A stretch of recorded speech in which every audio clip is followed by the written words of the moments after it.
Recording. What is going on, crew? Brian DeCosta, shreddedforlife.com, here to get you shredded, keep you shredded. Welcome to my first communion. Plot twist, we're taking drugs during my first communion. Just kidding. I just don't really ever wear button up. So we've got a nice little theme going. I figure if I'm going to try to sell you guys on some supplements and swindle your money, I at least got to look kind of good doing it. Jokes aside, I'm not going to do that to you guys. In today's video, we're going through a workout. I'm going to put my dumb face in a corner. I'm going to answer a question that was commented on the prior video. That's the theme we've been following lately. So if you dig this kind of video, consider subscribing, liking the video. That would help out a super bunch for the ones and zeros that we all exist in these days. The question that we're going to be answering is from Damien, commented on the last video, and this is surrounding being busy and optimizing your training program for your schedule, essentially. Damien's a busy 9-to-5 guy. As he's commented, he wants to know the amount of days that are optimal to train. What's the best scenario for someone who's freaking busy? I think we can all relate to that, right? Before we do so, though, I said drugs. Let's talk about drugs, my friends. This is part 2 in a 3-part series of doing a supplement stack giveaway from yours truly via Core Nutritionals, the supplement company I'm lucky to work with and have with the last 3 years. Take their supplements daily.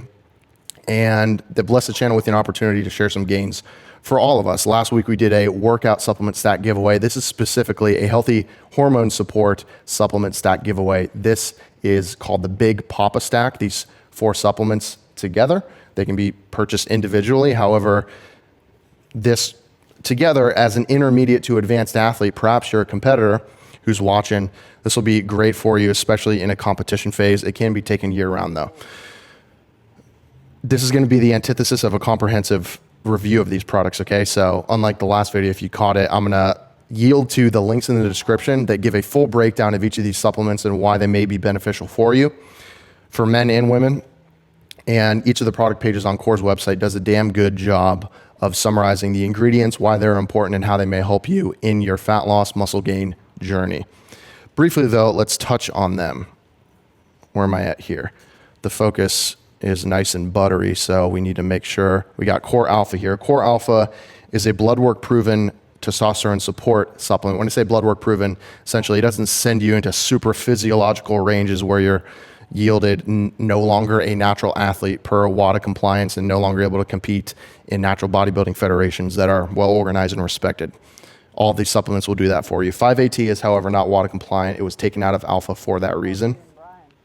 Mind you, Core Alpha contains NMDA, which supports healthy testosterone levels. It also contains DHEA at a level that will be WADA compliant as well. Over a specific amount of DHA, you're not allowed to take it essentially. Oop, we've dropped it. I should put them here, but guys, I was toying with this like blurriness and like I want you to be able to see the names, but I'll freaking hold them up. Guy's an amateur over here. Core Alpha is also something that's going to be a hardening agent. This is something, and guys, this goes without saying, but I should say it. I will never talk about supplements that I don't take personally and haven't taken for a long enough period of time to responsibly speak anecdotally on them, in addition to what the research and latest wisdom shares on them, okay? So I take all these supplements. I've probably got all these supplements surging through my veins as we speak. I'm not an alien either. I'm not a big steroided up freak either. Women, they're not gonna make you blow up either. I brought that up to say, many people comment, Brian, how do you stay shredded all year long? Brian, how do you get that hard, grainy look and you seem to maintain it all year? Have you ever seen like the online pickup culture, like picking up women and stuff? Like I feel it's huge online. Yeah. I think what surprises me, just like talking about approaching people at the gym, like approaching women, like there's a huge subset of men who like really like content like that, like how to approach women and stuff. Yeah. And there's like a bunch of creators who like tout themselves as like alpha males who like are the authorities in the space to like tell men how to appear more alpha to men. But the funny thing about that whole thing is that it's inherently just like a completely beta topic. Like focusing on that period is inherently just being a little beta bitch. Right. An alpha guy doesn't YouTube like hookup culture and how to approach women. No. He just doesn't. Yeah. He just steps into that uncertainty. Honestly, if it's not natural in the gym, It's got to be natural. It's got to be Approaching like. the gym is cringy as fuck. I don't approach women in the gym. No, it's got to be. That's why I'm saying it's got to Period. be natural. Like you're doing a set and she wants to use your thing, Yeah. your machine after you, and then like. Yeah, you I'll say like something ask like a that. girl how much time she has a machine, but it's not with like an undertone of like, I hope to talk to you more. Of course. Of course. I just think it's, I don't know. It's completely random. No, like I let's just think say it's so funny. like somehow you guys are working out next to each other, and like you know you say something to her like that. Like that's the It most. has to happen completely naturally. Yeah, yeah, yeah. I don't even know how to think of a scenario. Yeah, I get it. Like you drop a 25-pound plate on her toes accidentally, and you're like, oh no, I'm sorry, and you break her toe. I'll usually do a 45 so I can accompany her to the hospital in the ambulance. That's why and I'm saying hopefully make 25. out there. 25 is more like on the cup, like you know, you gotta take care of her, but you don't have to 25 take is beta. 45 is alpha. One, I will say it's training experience, wisdom, being an athlete throughout my life, training very hard, optimized nutrition. I'm not like these things are first and foremost. This is 90% of the work, but supplements can also help by cortisol blunting effects, suppressing estrogen, not completely. We need estrogen, keeping it in a healthy range in relation to testosterone, supporting a higher testosterone level to support muscle growth. I'm able to maintain that hardness look with the support of alpha and specifically hard. Hard is a body recomposition agent, and it's great at suppressing cortisol. Cortisol studies show when it's suppressed in humans that we can go for longer. Cortisol being higher can impact our performance. The specific supplement in here, KSM 66, which is also included in Core Test, is ashwagandha, and there's been some exciting research on ashwagandha in the last 10 years or so. These two supplements specifically are the reason why I'm able to maintain that hardness, that dry look while training throughout the year. I'm fighting my desire to say, like, it's also genetics. It really is. Okay, guys. So I'm not touting these as like miracle Hail Mary supplements where like, I've never had abs, but I'm all of a sudden going to have them now. Not as simple as that. But for someone who has the potential, these are going to put you in that place. You're at a body fat percentage that makes sense in a, you know, as a advanced lifter or intermediate lifter. As a guy, you know, you're 10 to 15% body fat. This will dry you out and keep you in a more just, aesthetic, keep you with an aesthetic look.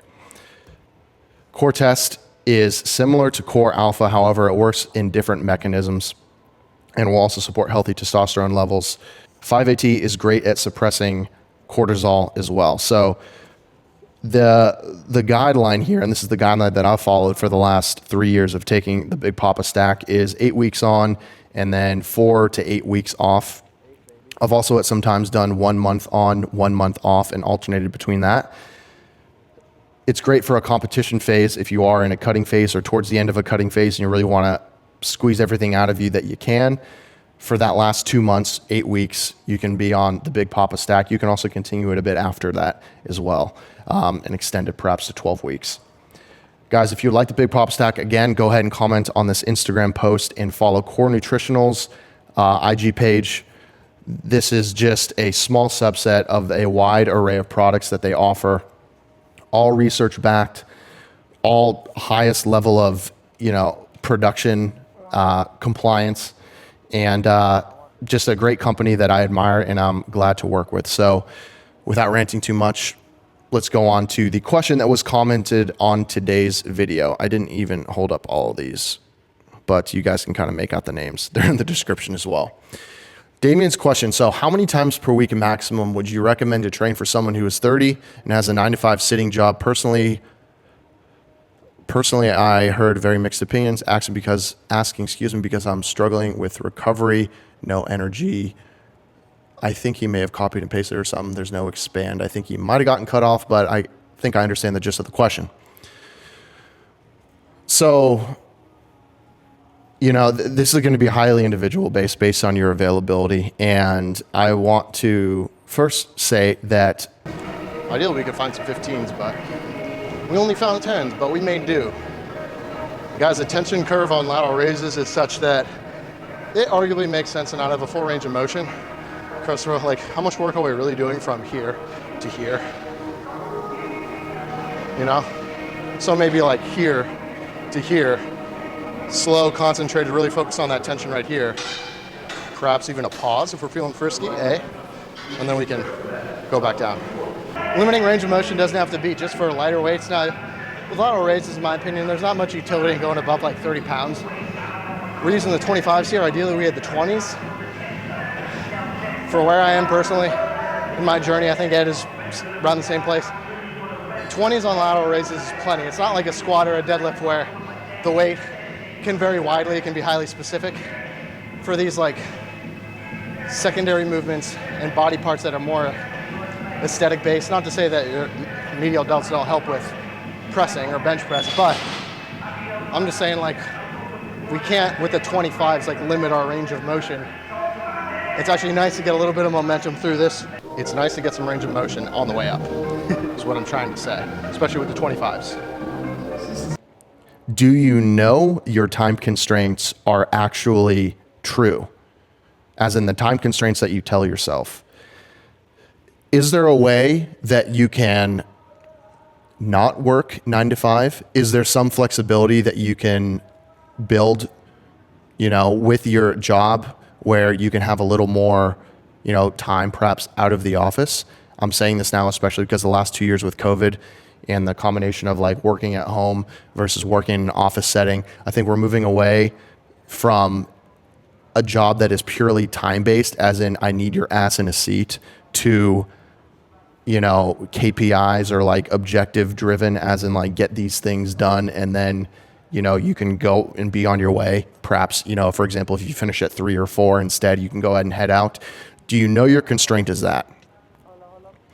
That's one thing. I want you to, and I'm bringing all this up just to say, like, what are the assumptions first that you are entering this conversation with when you ask the question? Are those true? Is it true that you are super constrained with your job? Is there any way you can free up your time a little bit more? If no, then, a 9 to 5 sitting job, I will say, for a white collar human in the United States, even blue collar, I mean, this is very common, right? 40-hour work week. You can make it work. I worked as an accountant, for those who don't know, for 5 years. I worked for a big Fortune 500 pharmaceutical company, also for a small tech startup in the telemedicine space. That was a bit more of a demanding job, where it wasn't so much 9 to 5. It was more so like, we're a startup and we need to get shit done, bro. So I understand the constraints of like having a very busy schedule and having stress. That being said, this is all anecdotal for me personally. I was still able to swing training 5-6 days a week, mostly 6 days a week, and difficult ass training. Now, mind you, this is from ages 20 to 25. I am single. I had a girlfriend at the time, and I don't have any children. I didn't have any pets at the time. I have 2 cats, not like they take up any time anyways, but like, I'm just saying, take what I said with a grain of salt. Yes, I was busy and had demands on my schedule, but I was also free in other aspects. This is such an individual conversation. I know there's individuals here watching who have kids. I know there's individuals watching who are single and in high school, maybe even freaking middle school. If you're in middle school, just like come back to my videos maybe in like 5 years, please. You don't need to be thinking about this stuff, but maybe you do. I don't know. At the end of the day, let's get to the nitty gritty of this. There's nothing that shows you can't train 3 days a week and still make amazing progress. 3 days a week is the basement in my mind, and just as I've paid attention to weight training and the amount of recovery we need and the amount of stimulus we need to the muscle. I don't think 2 days is going to do it for us. And I think if any of us are being honest with ourselves, the difference between 2 days and 3 days and cutting back on some Netflix time and some effing around with our scheduled time, like you can make the 3 days work. So that would be my one ask of anyone watching this video who's curious of this answer, is at least commit to 3 days per week. The ideal scenario, I'd say, is 5 days a week. Like that's the perfect number. 4 to 5 days, ideally 5 for someone who is busy. You've got a job. I mean, who doesn't have a job actually? Well, actually it's 2022. Like a lot of people don't have jobs and are just collecting checks. If that's you, fuck you. Complete side note. I hate people like that. But 5 days per week is ideal. 2 rest days. you can get away with training 6 days per week, but you have a busy schedule. You may need that extra day for other things. If you're being intentional with your training sessions, those 5 days, that extra training rest day could be warranted. I know personally, for me, after 2 or 3 days in a row of training, I'm ready for that rest day, man. I'm ready. I don't often now push to ever really 5 training days in a row. I'll usually do 3 or 4 and then rest. But yeah, at the end of the day, man, it's intentionality with your time as an overarching just umbrella. Keep a calendar, keep a schedule. Make sure that what's showing up in that calendar and you're following it are things that are aligned with what is important to you. What's important to you is different from everyone, right? There's no better or worse. It's just different. It's just things that you have deemed that are important to you. As long as you're not harming other people or the earth or yourself, I don't really care what you deem is important to you. Make sure that it works and be intentional with your time when you're training. Current days, because I film content and this is my job, my profession, it's my passion. I don't really view it as a job, but I'm in the gym for 2.5 hours, maybe sometimes 3 hours, but that's also because I have a training partner. We're often getting photos for things. We're also filming it, making sure that, we can get the equipment that we want. Like these are additional constraints to time that other people don't have to focus on. When I wasn't bringing a camera into the gym a lot and, creating this production around it, even though it's literally just a camera, like I was in and out of the gym in 90 minutes was usually my average. I would start to get the itch, like I need to get out of here when I would hit 2 hours, would rarely hit 2 hours when I was working this 9 to 5 job. If I was really time constrained, but I just wanted to get a session in, it would be 45 minutes to an hour. And I was intentional at that time. Still to this day, like I don't go to the gym to socialize. If you like socializing in the gym, nothing wrong with that, but just understand that like that is prolonging your time at the gym. I like going to the gym and getting it done. Like I'm not one of these like Jocko Willing types where it's like, I don't even know if he is this way, but like I'm not this don't talk to me type, but I'm not going to just willingly like continue banter in a conversation. Like I'll be nice to someone if we get into a conversation, but then like after a minute or so, like I want to move on. I'm there to train. I'm there to monitor my rest times. I'm there to make sure I'm walking out like I did some freaking work. This was effective. And I challenge anyone who's watching this video just to adopt that frame with your training. Adopt that frame for your life. I think that's something that's healthy for all of us that we can all reflect on, myself included, is wherever you are, be there. Whatever you're doing, do that. I've got other things to do today. Got a flight to catch tomorrow, but I'm just here doing this and thinking about this topic on a deep level. I'm not thinking about anything else. Just as an example, you guys understand, audit your schedule. I'm biased, obviously, but physical training is an extremely important thing. And it deserves to have time dedicated in your schedule. If you train 4 to 5 days a week, that'll take you about 10 hours over a 168-hour week. What is that? Like 5% of your week, 6% of your week. It's not that much time. You can make it work. You can figure out how to make it work, period, end of story. Last thing I'll say is, I focus on a lot of bodybuilding, but I like all different types of training. I like performance-related training. I grew up a soccer player, a runner. I like CrossFit style training. I've done that for quite a bit in the past.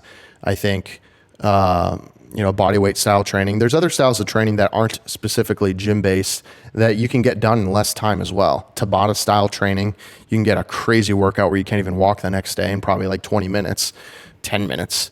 It depends on your goals, man. Damien, you may not want to be like a super competitive bodybuilder or just carry around an inordinate amount of muscle mass with a low body fat percentage, which would require a specific style of training, more bodybuilding strength style training, more time in the gym because you need time to rest and really bring your best to your sets. You may not want that, and that's perfectly fine. That's great. If that's the case and you're just looking to look great in a t-shirt, look great in your clothes, take off your shirt, look freaking good, better than the next guy next to you on the beach. Have some abs. Like you don't need to be in the gym for a couple hours. You don't need to be in the gym for 90 minutes. You don't need to. So, it's only a question you can answer at the end of the day. What's most important to you? For anyone watching this video too, what's most important to you? Okay, what's the most effective way that I can get to that reality? Maybe it doesn't require as much time as you may think it would. All right, hope that makes sense. Big Papa Stack again. Hit up the IGs if you'd like to get in on this madness, these gains, and I'll see you guys in the next video. Comment any questions you may have, and I may just answer it in the next video. Brian DeCosta, ShredderForLife.com, here to get you shredded, keep you shredded. Like and comment. Peace.